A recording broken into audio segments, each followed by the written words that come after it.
Hey guys, tonight we're heading into the flickering candlelit halls of the Byzantine palace, not through the grand gates, but via the quieter, slippered footsteps of a court eunuch. There's no swordplay here, no clashing empires. Just linen robes, morning incense, and the soft creak of silk against marble. You'll find yourself gliding through corridors long before the emperor wakes, arranging towels just so, whispering over tea with librarians, and yes, handling more embroidery than should be legal. But don't let the cozy vibes fool you. Life in the palace isn't exactly a vacation. One wrong glance, one overheard whisper, and you could be sent to manage goats in Armenia. You probably won't survive this. So, before you get comfortable, take a moment to like the video and subscribe, but only if you genuinely enjoy what I do here. And hey, I'd love to know where you're listening from. Drop your location and local time in the comments. Now, dim the lights, maybe turn on a fan for that soft background hum, and let's ease into tonight's journey together. The day begins before the sun dares show its face. Your eyes open to soft violet shadows thrown by half-melted beeswax candles. Your chamber, if you can call it that, is more of a glorified closet tucked just off the imperial hallway. But it smells faintly of lavender and warm stone, which is more than most people in Constantinople can say. You dress by feel.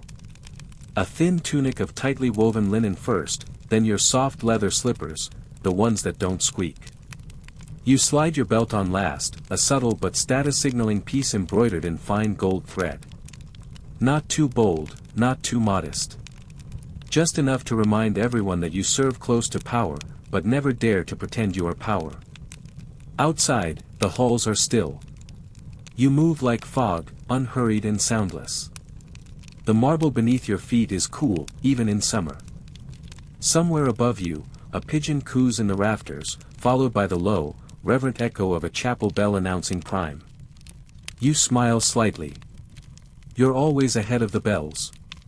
Your first duty is to light the incense in the emperor's private hallway.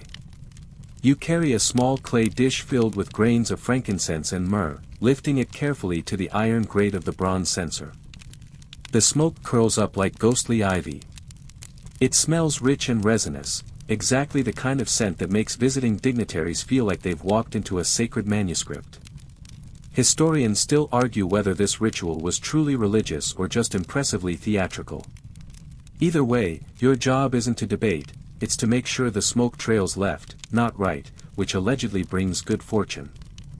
Next, you unroll the morning cloth, a crisp swath of embroidered linen used solely to carry breakfast trays.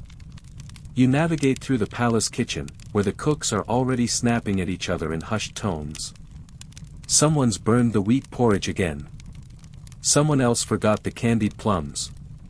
You, however, focus on slicing the figs, arranging them in alternating circles like a mosaic. The emperor likes his food beautiful. You suspect he barely tastes it. As you carry the tray to his private dining chamber, the sun has only just begun its timid ascent. Orange light glances off golden tiles, and everything feels oddly suspended in time. You place the tray gently on the carved ivory table, bow low, and retreat without a word. The emperor doesn't like greetings before breakfast. On your way back to your chamber, you pass the open door of the scriptorium. An elderly monk, asleep at his desk, has drooled on a page of psalms. A cat sits atop a pile of scrolls, staring at you with the bored contempt of the literate elite. You make a note to return later. You reach your room again just in time to refold your towel in thirds, twice. The head attendant is fond of surprise inspections. He once demoted a man for folding in quarters. That man now sharpens pencils. 4 monks. In exile. From the corridor, the smell of rosewater grows stronger.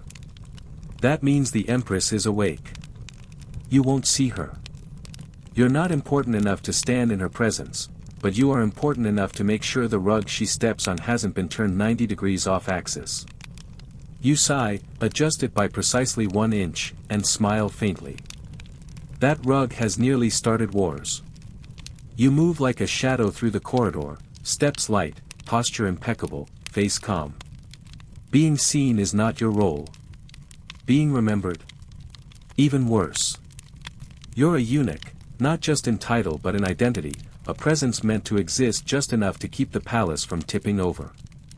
You're like the plaster in the mosaics, integral, invisible, everywhere. The art of not being seen isn't about hiding. It's about becoming part of the environment. A chair doesn't apologize for existing, but it doesn't demand applause either. That's your model. You hold open doors, clear away half-eaten meals, deliver messages tucked into folded linens. And you do it all without ever appearing to have a single thought of your own. Of course, you do, but no one would guess you're currently ranking every member of the court by how badly they fake gratitude. The senior eunuch once told you, you are the brushstroke the artist denies ever painting. You were 15. You hadn't eaten in a day. But even then, it made sense. The corridors stretched like veins through the stone body of the great palace. Behind every golden door, secrets. Lovers, ledgers, schemes stacked like pastries. And you? You're the bloodstream. You carry everything quietly from one chamber to another, and no one ever thinks to follow you. You pass a window that overlooks the hippodrome. Already, stable boys are gathering with the morning's horses. The blue and green factions, those eternal rivals, are probably arguing about flag placement again. You smirk. They'd riot over the shape of a spoon if it had a color attached to it. You continue past the audience hall, its vast bronze doors shut for now. Tomorrow, the emperor will receive foreign ambassadors there, posing in jewel-toned robes so heavy he might need help standing. Historians still argue whether these outfits symbolize divine power or were just medieval overcompensation. Either way, the robes are in your storeroom, and they smell faintly of anxiety. A young servant nearly collides with you as he exits a stairwell too quickly. He freezes, panicked, but you simply tilt your head and adjust his collar for him, then glide on, as though he were part of the furniture. That's part of the training, too: never stop, never reprimand, never make anyone feel like they were seen by you. Authority is most effective when it's almost supernatural. You duck into a hidden passageway that connects the lower kitchens to the imperial quarters. Only a handful of people even know it exists. It smells like old figs and wax. There's a place halfway through the tunnel where the stone glows with mineral flecks when your lamp passes over it. Every time you walk here, you touch the wall once, just to remind yourself that you're still real. At the other end, you emerge near the imperial wardrobe. Another eunuch nods at you, then returns to brushing lint from an emerald-colored robe that weighs roughly the same as a sheep. A small moth flutters out of a fold and dies on the floor, as if realizing it was too poor to belong here. You help hang a set of cloaks according to the emperor's current mood, which has been noted as ambitiously serene today. That means mostly earth tones, with 2 tassels instead of 4. You're not sure how this system started. Probably another eunuch. Maybe you. Your next task is silent observation. Today's court dancers are rehearsing for a feast, and you've been sent to watch and ensure moral decency. You perch on a marble bench, utterly still, as the music starts. The dancers twirl in gowns that swirl like spilled ink. One of them briefly loses rhythm and mouths an expletive. You note it silently, then mentally add a gold star for creativity. As the rehearsal ends, you slip away unnoticed. That's the goal, after all. Not applause. Just unbroken routine. On your way back, you pass the Hall of Shields. Dozens of ancient relics hang on the walls, symbols of forgotten campaigns and flatteringly fictional victories. One bears the crest of Emperor Theophilos, whose reign involved a surprising number of astrology consultations. Another shows the griffin of a unit that may or may not have ever existed. Scholars still debate whether the Crimson Griffins were a real regiment or just a ceremonial excuse for red capes. A final task before noon: straighten the lattice screens in the Empress's study. She reads behind them, pretending not to listen while her advisors argue outside. You re-angle the panels with surgical precision, making sure no one outside will see her silhouette, but she'll hear every word. She pays close attention when the word inheritance comes up. You make a note to warn the steward. As you exit, a drop of water falls from the ceiling onto your wrist. You look up, half expecting divine intervention. It's just a leak from the aqueduct. You sigh and add it to your mental checklist. Invisibility is exhausting work. You step into the lower halls just as the kitchens truly wake up. It's not a graceful affair. Pots clatter, oil sizzles, someone curses in Armenian. You slip through the chaos like a monk through incense smoke, expertly avoiding the cook with the boiling apricot glaze and the one-legged cat that thinks it owns the oven. The smell hits you first: warm honey bread, stewed lentils, a trace of leeks and cinnamon. You pause, inhaling. It's the most decadent thing you'll do all day. Breakfast trays must be arranged with more care than a battlefield. The emperor's mother prefers soft eggs with lemon and sage, but not if the sage has curled at the edges. The young prince, age 7, eats figs only if they're peeled by hand and arranged in pairs. A servant once paired odd numbers and spent the rest of the season sorting scrolls in the archives, without gloves. And then there's the empress's hawk. Yes, the hawk. It's breakfast. Bits of raw pheasant, diced with a silver knife, must be prepared in full view of the bird. No, you don't know why. You don't ask anymore. As you coordinate trays, cups, and the exact number of rose petals per saucer, the gossip begins to bubble. It always does around bread and knives. You didn't hear this from me, one servant whispers, loudly enough to ensure you hear, but Lady Marista fainted during Vespers. Again. Was it the fasting? No, the pregnancy. A gasp. A dropped spoon. You keep your face perfectly neutral, your hands arranging flatbread slices like you're placing holy relics. Meanwhile, your ears are cataloging names, motives, timing. You may not speak often, but you're a walking archive of palace indiscretions. It's practically your second job. Historians still argue whether eunuchs were intentionally kept in the loop or simply too observant to be excluded. Either way, you know more secrets than the royal confessor, and you're far less judgmental.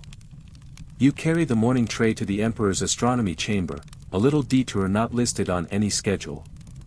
Inside, you find him peering through a polished bronze tube at the heavens. Or possibly at a pigeon on the rooftop. It's hard to tell. He doesn't acknowledge your presence. He rarely does in this room. But when you set the tray down, you make sure the honey spoon points left. He's right-handed but believes fortune flows from the east. You learn that the hard way after an unfortunate pancake incident last spring. As you leave, a servant hurries past you, clearly late. You recognize him by his gait, he always limps when nervous. You make a mental note, he's probably covering for someone. Possibly Lady Marista. Back in the kitchen, the mood has shifted to post-service chaos. Dishes clatter into basins, and a pie crust war has erupted in the far corner. You collect the day's leftover honey crumbs and wrap them in a small cloth, your personal indulgence for later. You'll eat them alone, in a stairwell that smells like sea salt and secrets.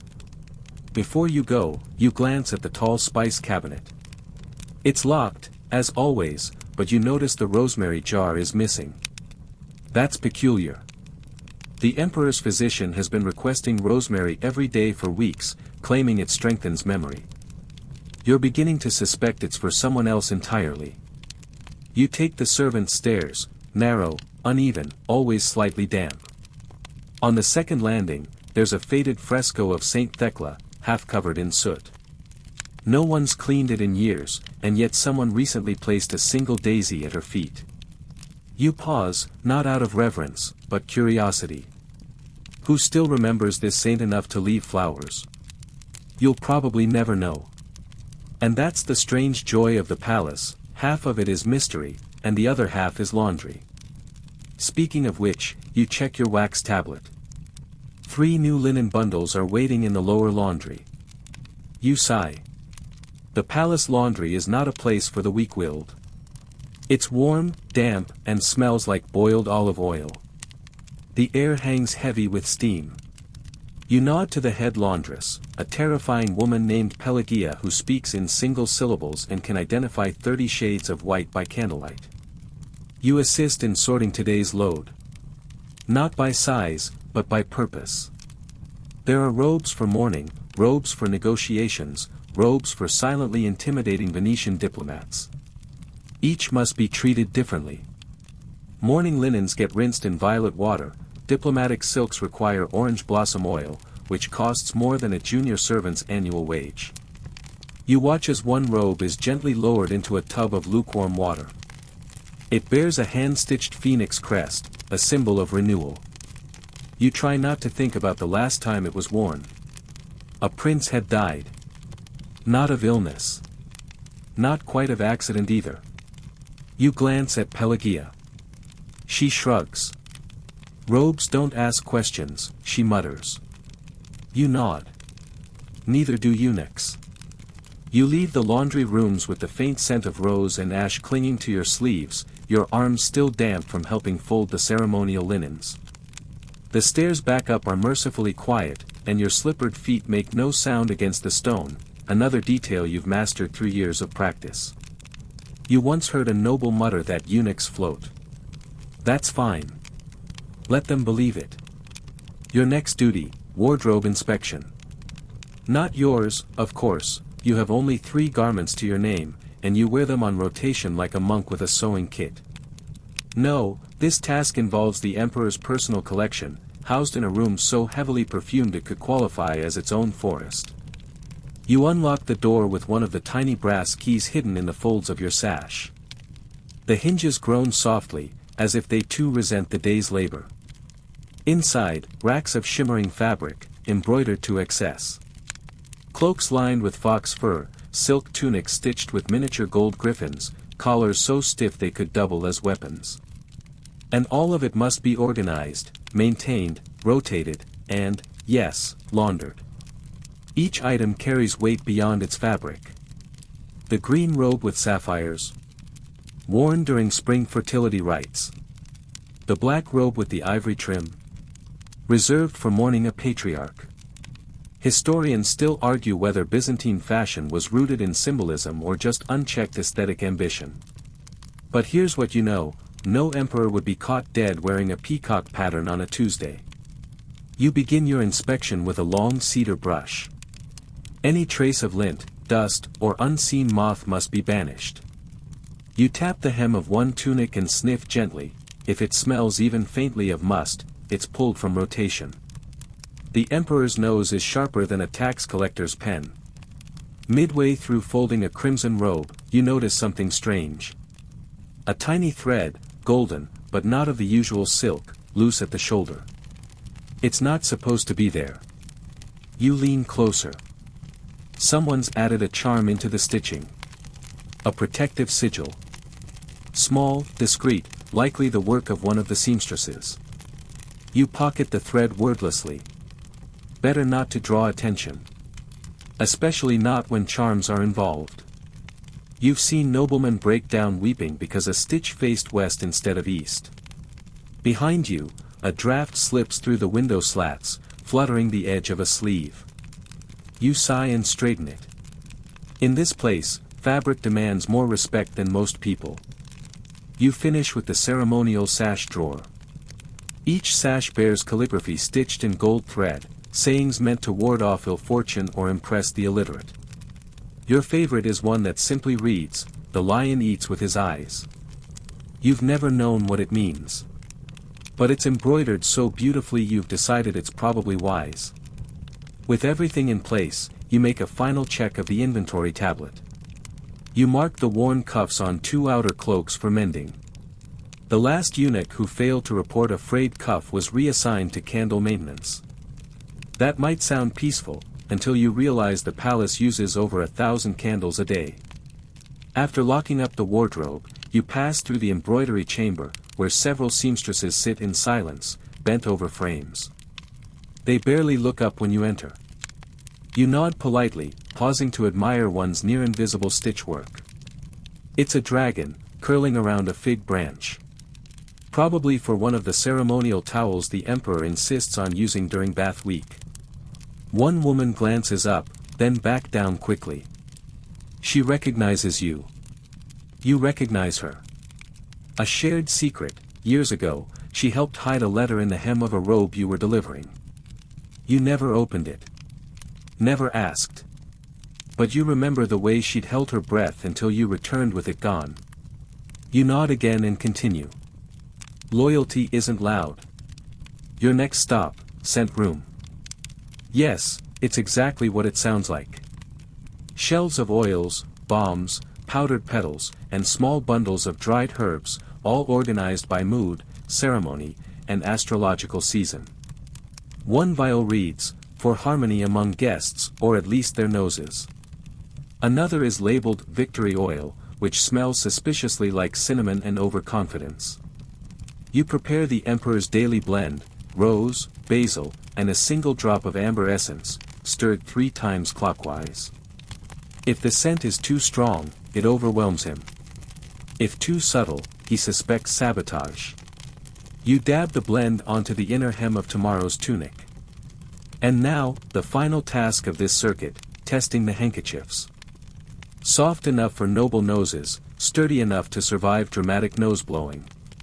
You perform the patented twist and sniff maneuver. All pass. You fold them into origami-like shapes and tuck them into a polished ivory tray. One slips a little off-center. You fix it. Everything you've done today, every fold, every step, every unspoken word, serves the illusion of order. Of an empire so polished that nothing can shake it. Not even the war brewing 3 provinces away. Not even the whispers that the empress hasn't spoken to her husband in weeks. No matter what chaos stirs outside the palace, the emperor's robe will be perfect. His slippers, aligned. His handkerchiefs, pristine. And you? You'll be the quiet hand that ensures it. You know the emperor's schedule better than your own name. That's not a complaint, just a fact. You once forgot your own birthday, but you never forget that on alternate Wednesdays he prefers private audiences before lunch and that a cloudy morning usually delays his daily inspection of the pigeon loft. There is a rhythm to power, and you've spent years learning how to hum along with it. Today, the calendar includes a hunt, though whether it involves actual prey is anyone's guess. The emperor has been known to return from these excursions without a speck of dust on his boots. Historians still argue whether these imperial hunts were carefully staged performances or simply euphemisms for extended naps near a stream. Either way, your job is to prepare the gear, whether it's arrows or alibis. You head to the storage room where the emperor's hunting attire is kept, tunics dyed in earthy greens, stiff boots polished to ceremonial shine, and a single quiver that has never once been filled with arrows. The tunic smells faintly of juniper, which is good. The emperor associates juniper with manliness. You learn that after he once rejected a cloak that smelled too floral and asked if it had been touched by poets. Beside the tunic is a wax-sealed scroll, the day's itinerary, carefully planned by the Lord Chamberlain. You read it out of habit. Mostly formalities: 10 a.m. departure, 10:15 forest prayers, 11:30 target practice for optics. The rest is marked as reflection. You smile softly. That's usually when he falls asleep under a fig tree. Before delivering the gear, you stop by the Hall of Birds. It's part of your routine. The emperor's favorite falcon lives here, perched on a silk-wrapped stand. You feed it a piece of raw rabbit and watch as it regards you with what could easily be interpreted as judgment. You return the look. You're both prisoners in a feathered cage. Then you check the boots, never worn, still too tight, and swap them for a pair half a size larger. The emperor won't notice. But if he does, he'll assume someone else made the decision, and you'll earn the silent approval that's never spoken but often tastes sweeter than any public praise. You deliver the items to the staging vestibule, where a handful of other attendants are already preparing horses, cloaks, and a suspiciously elegant picnic basket. Someone's packed pickled quail eggs. Another sign this isn't a real hunt. You silently adjust the ribbon on the wine flask so it drapes just right and move on. You make your way next to the Chamber of Maps, a beautifully tiled room where the emperor often reviews the borders, which today means examining a 2-foot-long parchment while sipping diluted wine. Your role here. Rearranging the maps he accidentally rolls off the table and replacing the wax seals he breaks with absent-minded fingers. As you tidy the map cabinet, you spot a new scroll tucked behind the others. You pull it free and unroll it. A detailed rendering of the Persian frontier. Odd. You weren't told of any diplomatic meetings today. You re-roll it, slide it back, and mentally file away a dozen questions. Historians still debate how much eunuchs influenced imperial policy. Some say you were mere errand boys. Others believe you were the soft hands that steered the empire's pulse. You're not sure which is closer to the truth. But you do know this: you've interrupted a nobleman mid-speech with a tray of scented towels, and he stopped talking. That's power. Later, you assist in preparing the emperor's note basket. He likes to write brief personal messages to other nobles, generals, and once, a retired stable boy who'd given him a handmade belt charm. The messages range from strategic hints to subtle jabs. "May your harvest match your ambition," is still the most elegant insult you've ever delivered. Today's notes are mostly benign: updates on grain shipments, a blessing for a new archbishop, and one letter addressed only with a heart and a flower. You don't peek. But you do press the wax seal extra carefully. Once the basket is sealed, you pass it to the courier eunuch, smaller, faster, younger. He takes it without speaking, already turning the path over in his mind. After lunch, the emperor retires to the solarium. There, your job is simple: arrange the cushions on the mosaic bench just so, adjust the curtain to filter the light into a flattering gold, and ensure his sweet tea is neither too hot nor too cool. You get one chance. The emperor sits, sighs, and motions vaguely. You understand. You refill his cup, then kneel by the garden brazier to relight the incense. Lemon balm and sandalwood today. The breeze picks up and carries the scent across the chamber like whispered praise. He closes his eyes. You exhale, slowly, silently. A fly buzzes near his ear. You wave it away with a fan carved from peacock feathers. The emperor doesn't stir, but one eye opens a crack. A test. Always a test. You pass. You always do.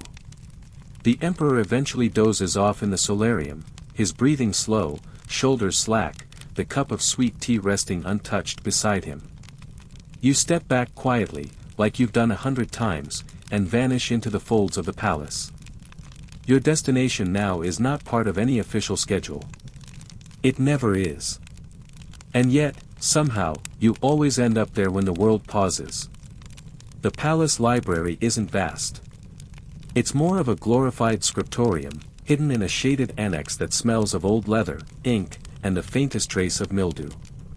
Most courtiers forget it exists, unless they're looking for a dramatic place to pretend they're pondering matters of state. You, however, use it for something far more sacred: quiet. Inside, the usual suspects linger. An old monk who's clearly asleep beneath a mountain of scrolls.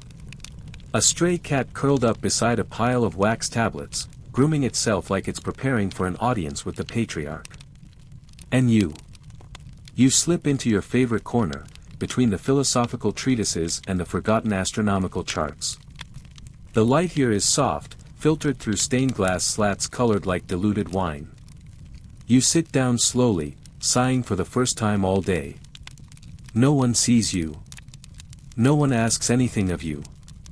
You pull a scroll from the pile, a partial copy of an epic from the court of Justinian. The handwriting changes halfway through, as if the scribe got bored or died. It's oddly comforting. You read aloud, under your breath, just enough to hear the rhythm of the words, something about a brave soldier, a doomed love, and a goat. Always a goat. Historians still argue whether these scrolls were copied for actual study or just for the sake of tradition. You suspect it's a bit of both. Some were probably meant to educate future emperors. Others, especially the ones with suspiciously detailed centaur romances, were definitely vanity projects. You stretch your legs, careful not to bump the stack of brittle parchment beside you. That's the thing about this room, it's filled with the past, but constantly on the verge of collapse. Much like the empire itself. The cat suddenly leaps onto your lap. You freeze. This is a test. Palace animals are notoriously moody and, oddly, politically sensitive. There was a pug once who bit every visiting ambassador from Antioch. You learn to respect it. But the cat seems content, so you let it be. It purrs as you trace a line of faded ink with your finger, wondering whether the phrase is meant to be, blessed rain, or blistered rain. Byzantine Greek is funny like that. You glance at a half-finished manuscript nearby, a treatise on military formations. In the margins, someone has doodled tiny ships and what appears to be a bishop with rabbit ears. You smile faintly. Even here, under the weight of scrolls and duty, someone once had a sense of humor. Eventually, the head scribe wanders in, sniffing the air like he suspects something amusing might be happening. You nod politely and leave, slipping the cat off your lap with a whispered apology. You exit through the east corridor, which opens briefly to a view of the outer courtyard. Below, you see children, probably the younger pages, chasing each other with sticks and shouting about dragons. You pause, watching them from above, remembering the time someone mistook a peacock for a divine omen. They built a shrine around it. It pooped on the altar. Your next stop is your quarters, but not to rest. You need to retrieve the tiny lacquered box kept beneath your cot. Inside, folded like a precious relic, is a letter. You don't open it, not today, but you touch the edge, just for a moment. A reminder that once, long ago, someone wrote you something worth keeping. Before you leave, you check your reflection in the polished bronze plate hung on the wall. It's not a proper mirror, too wavy, too crude, but you straighten your collar and smooth your hair anyway. Even shadows must look presentable. You walk slowly now. You've learned to savor these rare moments of stillness. Outside the library and laundry, few corners of the palace permit silence. Here, though, the walls feel gentler, the light softer, as if the stones themselves are grateful you remembered them. You pass by a half-hidden alcove where someone has arranged 7 pomegranates in a circle. An offering, perhaps. Or a prank. Either way, you leave them undisturbed. As you return to duty, you carry with you the weight of scrolls, the memory of ink on your fingertips, and a cat hair clinging stubbornly to your sleeve. The palace looks serene from a distance. But you know better. Underneath all the marble, mosaics, and drifting incense lies a delicate system of egos, grudges, and passive-aggressive parchment notes, and you, of course, are the glue keeping it all from unraveling. Or at least from catching fire. Again. Your next duty is managing the inner staff hierarchy, a dizzying web of cooks who hate the floor sweepers who hate the candle boys, and candle boys who are too terrified to hate anyone. It's your job to smooth it all out, one folded memo at a time. You carry a small ivory tablet and a pouch of wax seals, like a bureaucratic saint. When a towel boy accuses a scullery maid of hiding his sandals, you don't intervene directly. No. You send a note. Something like, "To the esteemed laundry staff, the matter of misplaced footwear has come to attention.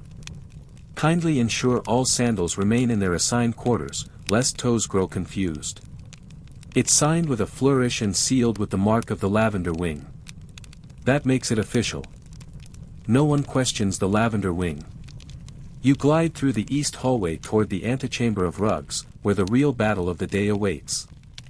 Someone's moved the green Anatolian carpet 4 inches to the left. This, in itself, is not tragic. But the Empress will see it during her evening walk, and if the floral pattern doesn't align with the 3rd column of sunlight, she might sigh. Audibly. So, you inspect it closely. The weaves off-center. The fringe uneven. You crouch, tug it gently, then stand back. Still crooked. A passing steward tries to help by adjusting it further. You stop him with a single look. He vanishes. Historians still argue whether eunuchs held real power in the Byzantine court. You argue with one eyebrow. Satisfied at last, you send a small note to the embroidery chamber. Please mend the tassel on the corner of the floral rug. The empress deserves balance. You don't expect thanks. Just fewer sighs. Next, a courtier flags you down near the marble water basin. He's flustered, holding a broken perfume vial and muttering about a jealous rival. You nod sympathetically, gently remove the glass from his hand, and offer a fresh vial from your sleeve. You carry spares. Always. People like to spill things in the palace, especially the truth. Then it's on to check the ceremonial candles. They must be lit at precise intervals, one per hallway archway, every third pillar, never near a tapestry. Last week someone lit one next to a velvet wall hanging and scorched the depiction of Saint Helena until she looked mildly sunburned. The iconographer hasn't spoken since. You delegate the relighting task to a younger eunuch. He's nervous, but capable. You pat his shoulder in passing. He doesn't flinch anymore.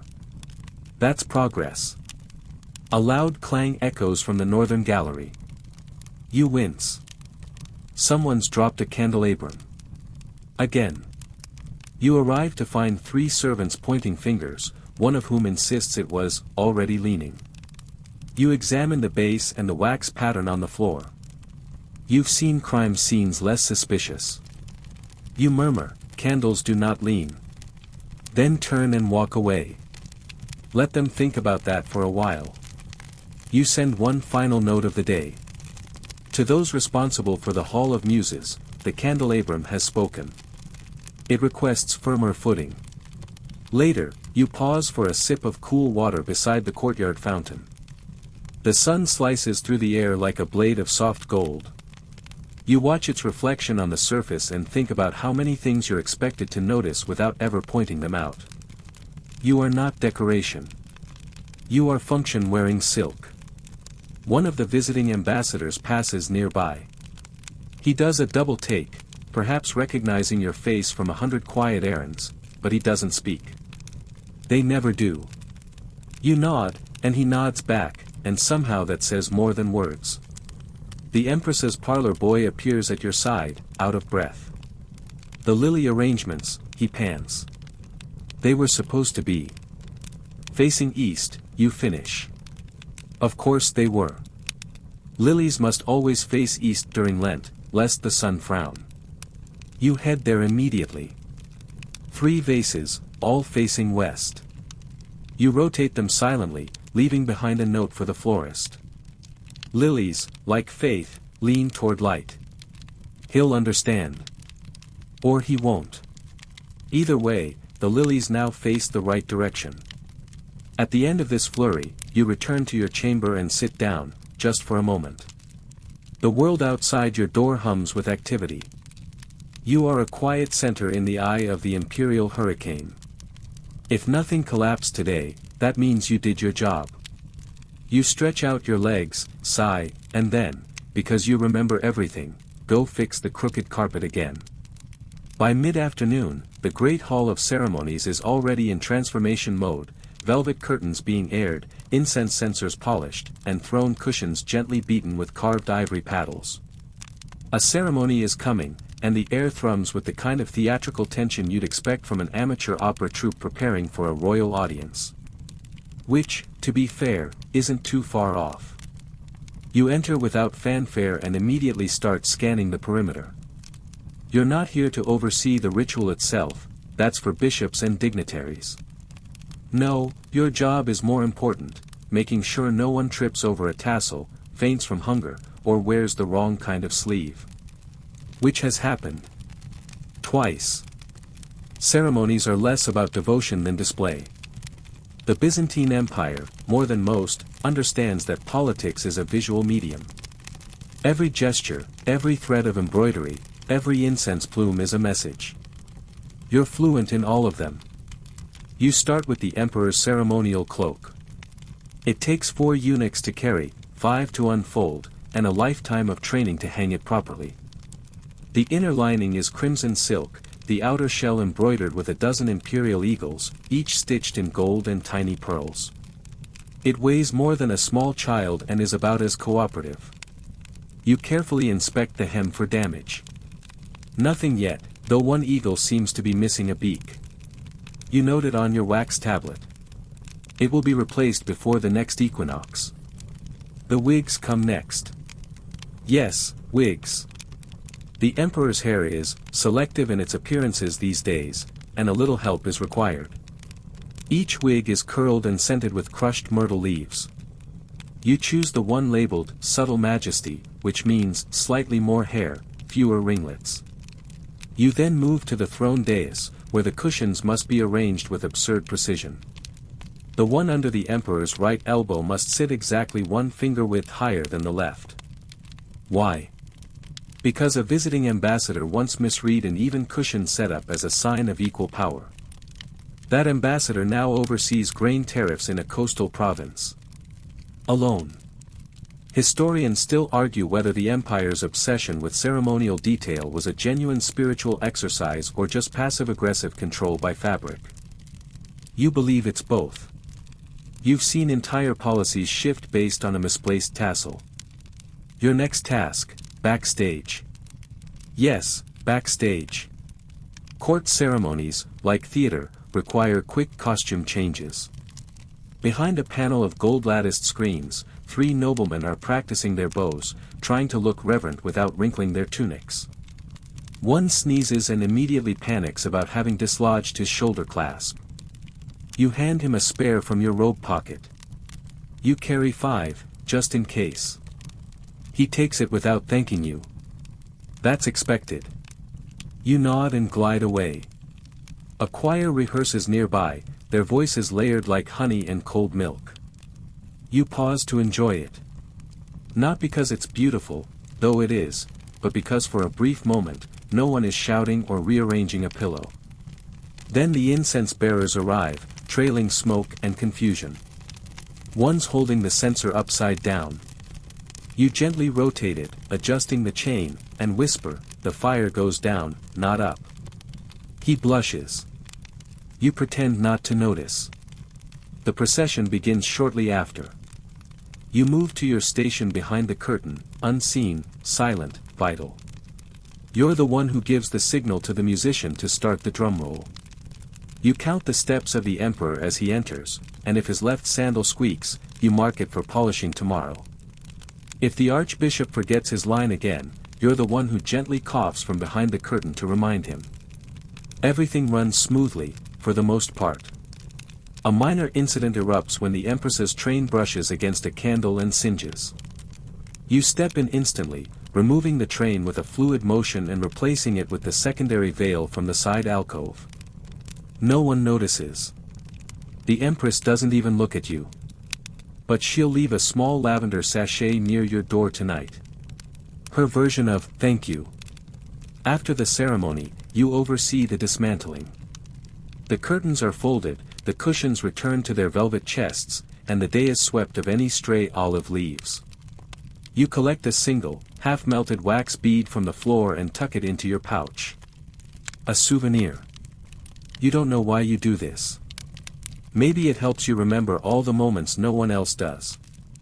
As the hall empties and the incense thins to a final wisp, you look back once more. The floor glows faintly in the late light. The throne sits empty, but not alone. And somewhere behind the gold lattice, you smile to yourself. No applause. No curtain call. Just the satisfaction that no one noticed you were ever there. Which means everything went perfectly. The clock ticks toward late afternoon, though, of course, there are no actual clocks. Just sun shadows creeping across tiled floors, the changing tone of court murmurs, and the ever-constant tug of duty. This is when your role shifts again, now, into the realm of whispers, veiled smiles, and sealed letters passed hand to hand with all the tension of a sword duel wrapped in perfume. It's time for diplomacy. Not the loud kind. Not the kind with trumpets or treaties. This is eunuch diplomacy. The most dangerous kind of all. You begin at the pigeon tower, not because you love birds, you absolutely do not, but because a scroll has just arrived from the bishopric in Thessaloniki, and someone has to verify the wax seal before passing it to the emperor. That someone is always you. The message itself is unremarkable, news of good harvest, vague praise for the emperor's radiant benevolence, and a line about expanding chapel renovations. You skim it, re-roll it, reseal it, because yes, you have a supply of backup imperial wax seals, and yes, you know exactly how to press them without a ripple. You carry the letter to the emperor's chamber, but he's currently in the garden arguing with a falconer. So instead, you deliver the message to the steward, using the careful phrasing of one who sees all but claims to understand nothing. A letter bearing gratitude and a faint hint of financial ambition. Shall I shelve it under diplomacy or vanity? The steward doesn't answer, but he smiles. He's starting to appreciate your dry delivery. It only took 6 years. Next stop, the women's quarters. Not to enter, never, but to deliver a scroll via the intermediary eunuch stationed at the lattice gate. The letter is from the emperor to his sister, who's currently in an uproar about her proposed marriage match. You don't know what the scroll says. You don't care. What matters is how it's wrapped, pale blue ribbon, not crimson. Blue means gentle persuasion. Crimson would imply pressure. A mistake that once sparked a sulking fit so profound it derailed an entire diplomatic season. Historians still argue whether eunuchs were merely messengers or had influence over policy through subtle manipulations. The truth is this: words matter, but ribbons scream. On your way back, you stop at the fountain to exchange another note, this one for a merchant's daughter whose father has sent an overly generous basket of dried apricots to the emperor's kitchen. Your reply, sealed and composed by you, is simple. Your thoughtfulness has been noted, as has the quality of the apricots. The empire favors such generosity. No need to mention that the emperor has no idea any of this occurred. What matters is that the merchant now believes his business is under divine protection. Apricot diplomacy. It's very in this season. You continue through the marble corridor where two advisors are having a hushed disagreement over grain distribution. You don't stop. But you do walk a little slower. Your presence makes them pause, reassess, and quietly shuffle their parchment notes. You're not a threat, but they're never quite sure. Later, a visiting ambassador from the Caliphate requests a cooling towel and a guide to the imperial gardens. You offer both. You've already memorized the routes that show off the pomegranate trees but avoid the cracked fountain no one's fixed since the last earthquake. He walks beside you, peppering you with questions you deflect with airy neutrality. How stable is the northern border? The emperor finds the breeze from that region invigorating. Has the patriarch recovered from his illness? His appetite for almonds suggests so. He laughs, unsure if you're joking. You smile faintly. That's the trick, always leave them wondering whether you know more than you say. You do. By the time you return to the inner court, a small commotion is brewing. One of the younger eunuchs has delivered the wrong robe to a minor prince. It's blue instead of violet. The prince is livid. The eunuch looks ready to collapse.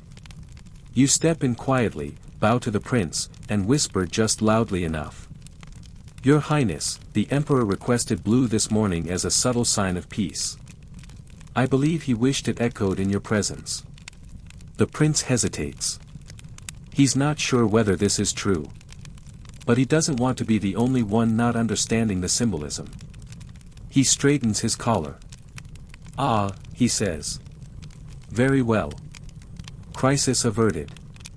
You make a note to reassure the young eunuch later. Maybe with tea. You finish the hour by returning to your own chamber. You pour warm water into a basin, wash your hands with orange peel and salt, and dry them on the cloth embroidered with a quiet lion. A knock comes at the door. A servant delivers a folded letter with no name, only the symbol of the sun and a laurel. You know who it's from. You tuck it into your robe and say nothing. Diplomacy isn't just about treaties. It's about tone, color, posture, the distance between your eyes and the floor when you bow. And sometimes, it's about knowing when not to deliver a message at all. The hour creeps closer to dinner, which, in a palace like this, isn't so much a meal as a theatrical event with cutlery. Your role.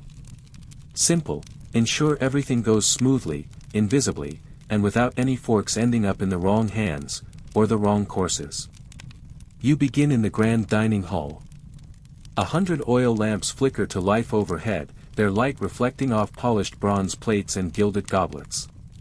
The long table is already half set, and you walk the length of it with the focus of a soldier inspecting a battalion. Everything must follow protocol. Forks go on the left, except during Lent, when they mysteriously migrate to the right. The emperor prefers his wine cup aligned with the crease of his napkin. The empress prefers her spoon pre-warmed in lemon water. The patriarch has a habit of accidentally taking 2 slices of bread, which is fine, as long as they're symmetrical. You reach the head of the table and adjust a salt dish by exactly 3 finger widths. It's ceremonial. It's symbolic. It's also pure superstition, but the last time someone forgot, a thunderstorm cancelled the post-dinner blessing, and no one's dared test fate since.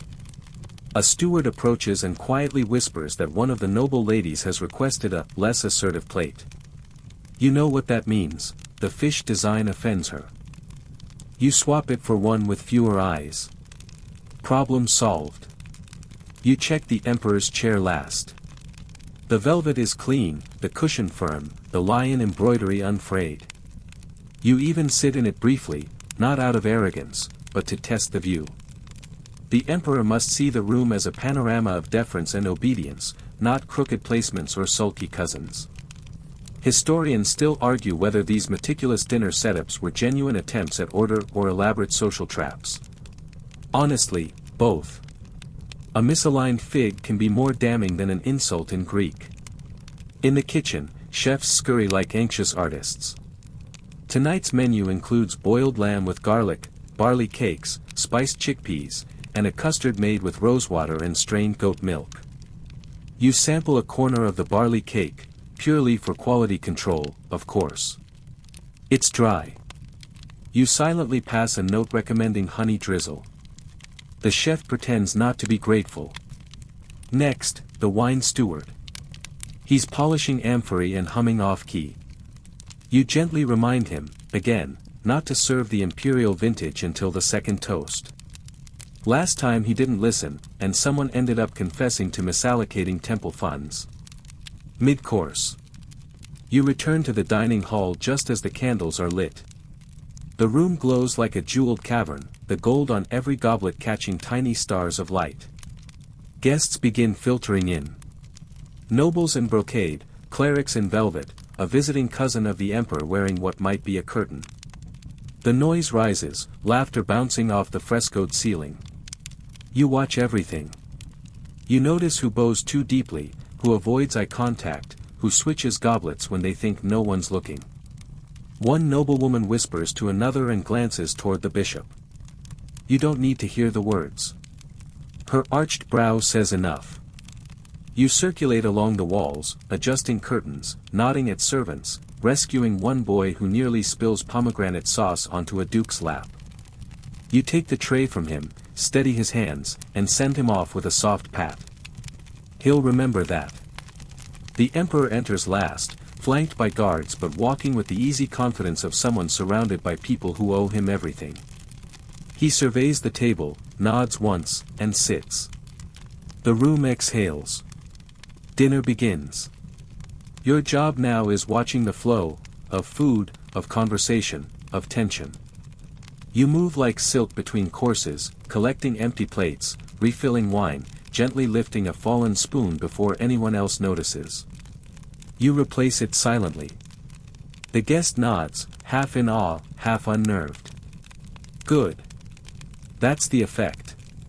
Halfway through the second course, you pass by the table and catch a dispute in progress, two advisors arguing in hushed tones about tax levies. Their words grow sharper.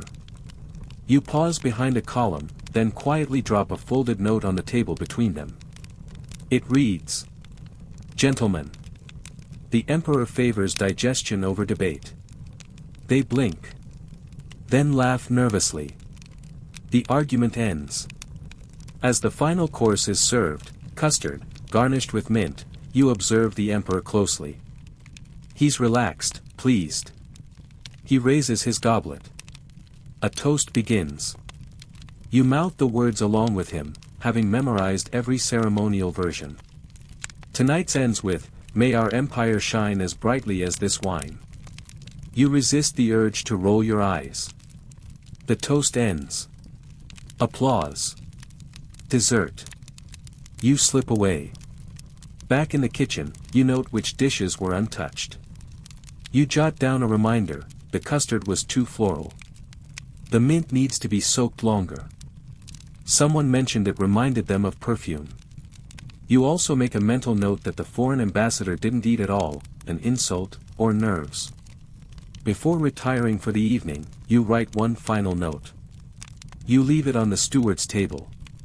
Tonight's feast ended without poison, scandal, or dropped poultry. Consider it a triumph. You seal it with lavender wax. And smile. The sun has long dipped behind the palace walls, and with it, the day's formalities begin to loosen their silk cords. But not for you. If anything, this is when the subtler, stranger duties begin, the ones no scroll lists, the ones even the emperor doesn't fully know you manage. You walk the marble corridor toward the imperial bedchambers, each step a measured silence, each breath synchronized with the flicker of lamp oil. The hall is warmer now, the scent of amber and fig curling in the air like a lullaby composed by architects. Tonight, the emperor has requested a change of linens. He does this when he's uneasy. You recognize the signs. The subtle tick in his left eye. The way he pauses before speaking to the eunuch on his right. Something is bothering him, which means your task is no longer just about sheets. It's about atmosphere. You enter the chamber quietly. The emperor isn't here yet. Good. It gives you time to work.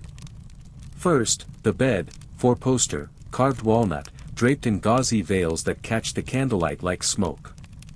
You strip the old sheets, folding them into neat triangles, then replace them with fresh ones embroidered with small ivy leaves, symbol of endurance. Not a random choice. You fluff the pillows, each filled with goose down and stuffed into linen cases infused with crushed chamomile. You rotate them clockwise, twice, then adjust the headboard's throw blanket to hang exactly to the third carved notch. These things matter. They ground the emperor. You are, in effect, fluffing the empire. You then move to the fragrance table and prepare the sleeping oils. Tonight, basil and lemon balm, with one drop of poppy essence, just enough to calm, not sedate. You light the burner, waft the scent toward the canopy, and feel the air grow softer. Historians still argue whether eunuchs were employed in the emperor's private chambers due to trust, ritual, or sheer convenience. The truth? You're here because no one else can walk this line, between presence and absence, between power and pillowcase. The emperor enters a moment later, dressed in a loose robe, his hair damp from the evening bath. He doesn't look at you directly, but his shoulders relax when he sees the ivy linens. That's enough. He moves to his reading chair near the hearth. You silently bring over his night drink, a thin mix of warmed goat's milk and cinnamon, served in a gold-handled cup that belonged to his grandfather. He takes it with a small nod, the only wordless thanks you'll receive tonight. And it's plenty. He begins reading. You know the routine. You dim the lamp slightly, enough to invite sleep but not enough to invite shadows. The emperor dislikes unexpected darkness. You then retreat to your usual place behind the side curtain, close enough to hear him breathe, far enough to not be noticed unless summoned. He reads for 13 minutes. You count them.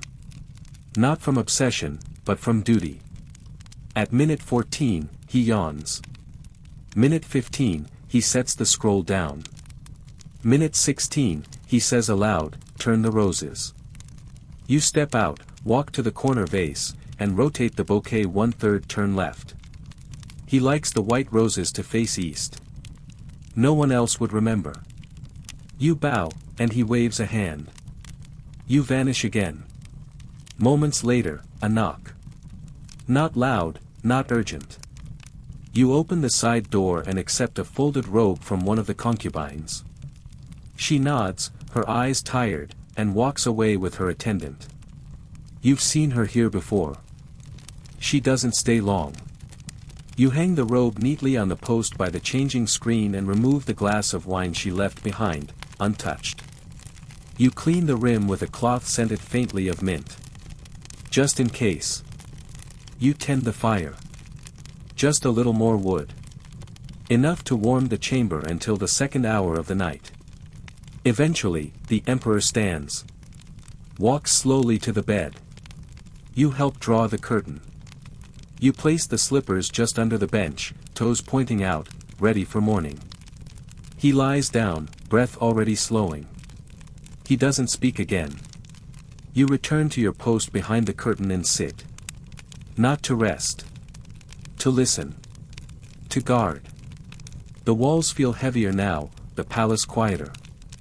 You hear a lute in the far courtyard, someone serenading the wrong window again. The guards don't stop him. They're used to it. You think of the letters delivered earlier. Of the wine that wasn't touched. Of the way the emperor looked at the ivy stitching like it meant more than decoration. You'll sleep later. Maybe. Or maybe not. But for now, your master rests. And that means, for tonight, the empire is still breathing evenly. You steal away from the bedchamber in the quietest way possible, barely a breath of air as the curtain falls behind you. It's late now, edging into the deep folds of night, when the palace sleeps in layers, the snoring of guards in distant towers, the creak of cooling stone, the occasional cat chasing a dream through the corridors. This is your moment to reclaim something personal. Just a sliver of time. A space where you are not a servant, not a shadow, not a gear in the imperial clock. You take the corridor that curves toward the old bathhouse, a lesser-used part of the palace these days, since a newer and flashier one was built closer to the empress's wing. The stones here are smoother, rounded by time and hundreds of slippered feet. You pass statues of forgotten deities, some with noses chipped off, others gazing upward with the tragic calm only abandoned gods can manage. Inside, the bathhouse is dimly lit, the air warm and moist, laced with a tang of stone and steam. You've lit the brazier earlier in the evening, planning this escape for hours. No one knows. No one needs to. You disrobe slowly. Not from ceremony, but from relief. Your skin finally free of formal fabric, of embroidered weights and watchful expectations. You step into the water and inhale deeply. The warmth wraps around your limbs like memory. You reach for the bundle of basil leaves tied with twine, something the head kitchen girls smuggled to you after learning you once mentioned missing your mother's garden. You crush them slightly, release their scent into the water, and close your eyes. This isn't official time. This isn't in the scrolls. But it's survival. You hum softly. A melody you barely remember, something from a village festival you last saw as a child. You hum it anyway. It sounds like home, even though you're not sure where that is anymore. A soft splash breaks the silence. One of the younger eunuchs enters, startled to find the bath occupied. You nod toward a second pool. He bows slightly and takes the cue, quiet is welcome, but not conversation. He understands. For a few moments, the two of you exist in parallel silence, stripped of rank, ritual, and the endless politics of folded napkins. Just steam and breath and warmth. Historians still argue whether eunuchs were granted private spaces like these or if they simply carved them out by habit and wit. You smile to yourself. Carving out space, quietly, persistently, is what you do best. You dry off with a linen towel scented with lemon peel, another luxury you barter for using favors and flawless timing. You redress slowly, grateful for the feeling of softness against newly warmed skin. As you prepare to leave, you spot a loose tile near the corner fountain. You make a mental note, this could be useful someday. A place to stash something. Or retrieve something. The palace is made of such opportunities. You walk the hallway back barefoot, letting the coolness of the floor re-anchor you in the real. You reach your chamber and tuck the towel away, still faintly warm. You sip water from your flask and sit cross-legged on your cot, staring at the candle stub beside your tiny desk. You reach for your wax tablet, not for notes, but for poetry. You scribble a few words. Basil and stone/memory without name/steam as silence. You won't share it. Not with anyone. That's not the point. Writing it reminds you that you are more than robes and routines. A knock interrupts your reverie. Not loud. Not urgent. Just a single, polite tap. You rise, wrap your robe tighter, and open the door. It's the steward. He looks sheepish. He hands you a small folded message. Meeting at first bell. Empress requests fresh linens. And roses. East facing. You nod. He lingers. You smell, herbal, he says. Then adds, it's nice. You close the door without responding. Not rudely. Just, enough. You return to your cot, lie back, and blow out the candle. Above you, the ceiling doesn't leak. That's something. You wake before the bell, as always. Not from habit, but from instinct. Your eyes open to silence, a thick, velvety kind that coats the palace before its daily performance begins. For now, it's still a skeleton, stone and shadow, promise and pretense. You swing your feet over the cot, feel the floor's cool honesty beneath your soles, and rise. There is no fanfare. No royal trumpet for the eunuch who manages everything and is thanked for nothing. Just a quiet satisfaction and a neatly folded robe waiting for you. Today's begins with the night watch. You slip into the hall, guided only by memory and the faint flicker of lanterns hung by the outer guards. You're not on watch duty per se, but you hold the only master key that opens every room in the eastern wing. And some nights, that key calls to you. Something about the way the silence hums, off-pitch, uncertain. Tonight feels off. You begin in the lower courtyard, passing the fig trees planted in imported marble urns. A guard nods, eyes drooping. You nod back. The key remains tucked in your sash, but your fingers rest on it. Always. You check the linen stores, locked. The kitchens, quiet. The scroll archive, open.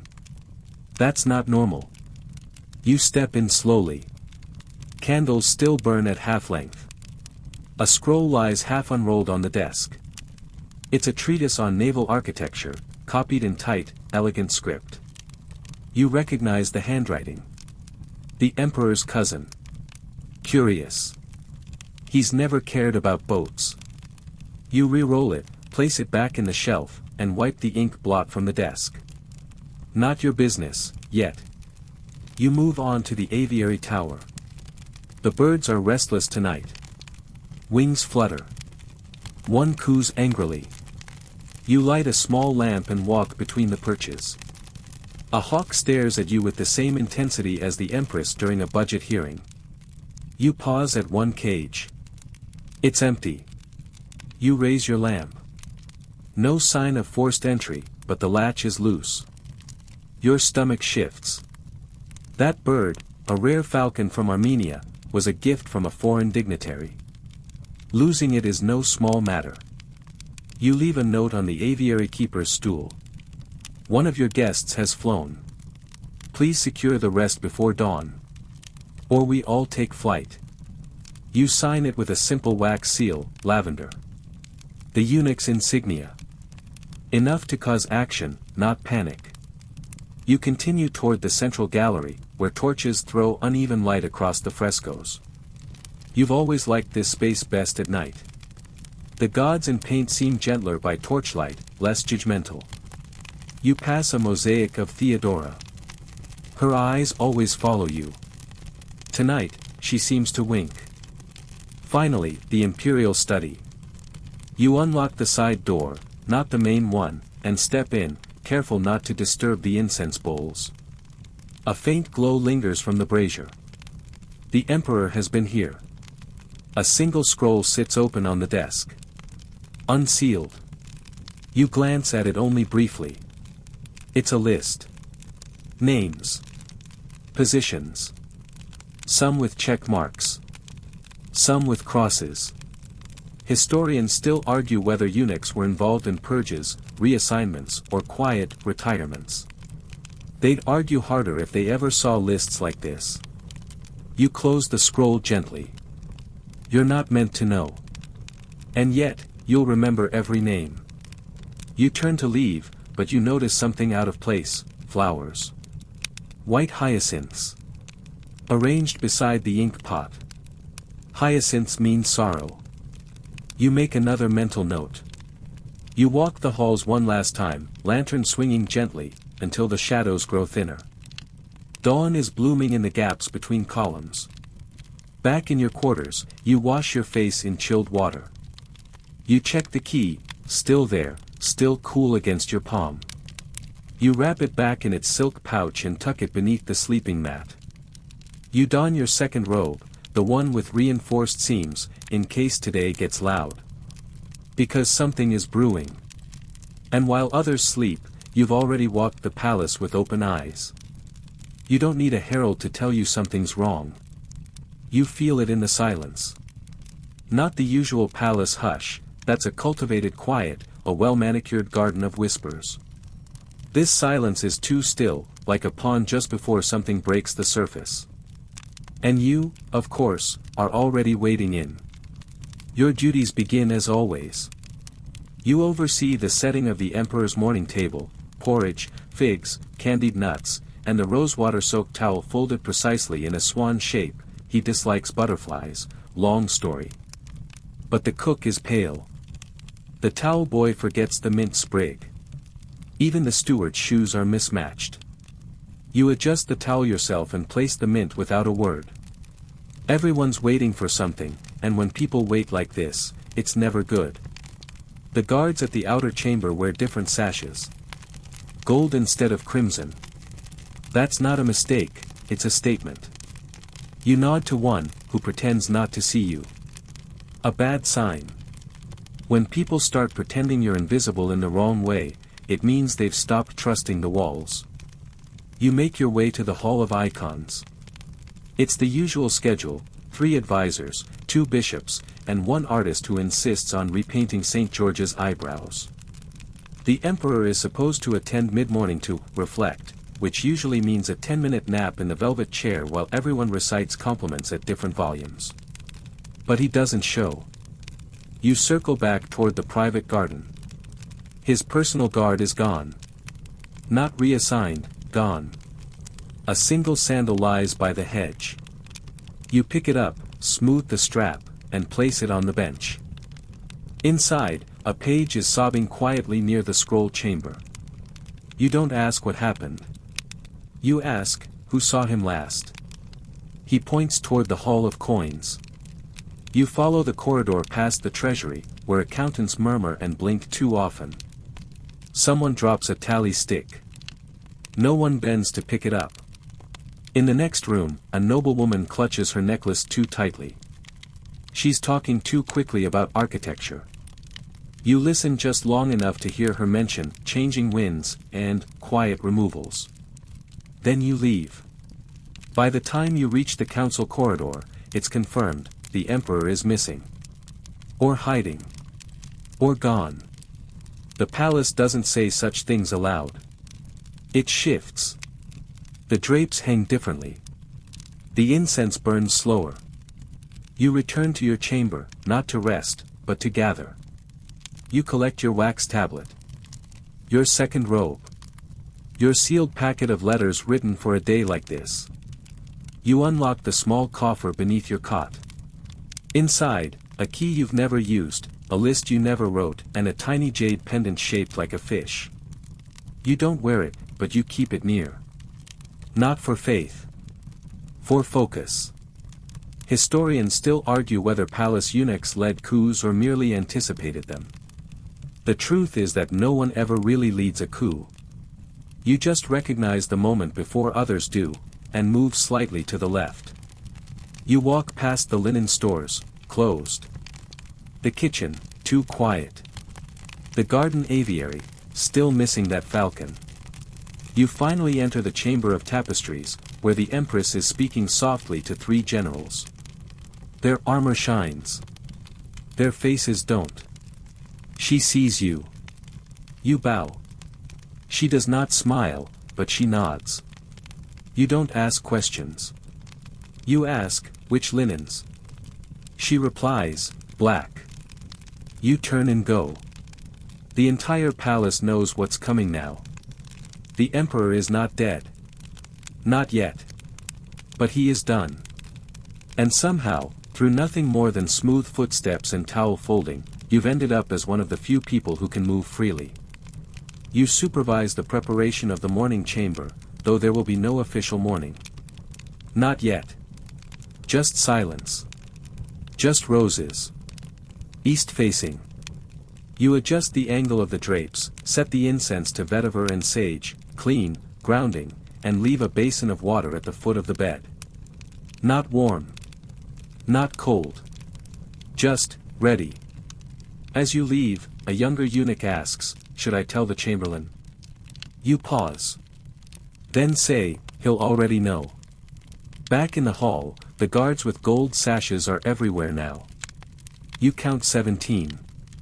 No one meets your eyes. You hear the empress's voice once more, sharp as sugar glass, no mistakes. And in that moment, you understand, the coup isn't coming. It has already happened. You bow your head. And return to your post. The palace breathes differently now. Not faster, slower. The kind of slowness that makes you hold your breath without realizing it. The halls aren't empty, but they feel hollow, like someone swept out all the certainty and left only echoes. You return to your chamber, not for sleep, not for retreat, but to tidy. It's what you do when the world wobbles. You refold your robes. You straighten the candle. You polish the edge of your bronze mirror. Not because it matters, but because you still do. And then, without summons, you prepare the tea. Because that's what's expected. You make your way to the imperial solarium. The guards no longer bow, but they no longer block you either. You are familiar. You are furniture. You are still moving. In the solarium, the empress sits where the emperor used to sit. Her gown is ivory, her sandals gold-laced, her eyes unreadable. She says nothing as you set the tray down, jasmine and basil blend, a slight dash of poppy milk, just enough to ease the voice without dulling the tongue. She sips. The generals enter. They speak softly, but not to you. You step back into the shadows, as always.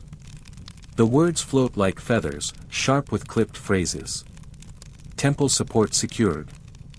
The bishop has issued a neutral blessing. No signs of resistance, yet. She listens. Then she says, very softly, the cushions are uneven. You step forward without hesitation. Adjust the cushion beneath her elbow. 1 inch. She nods.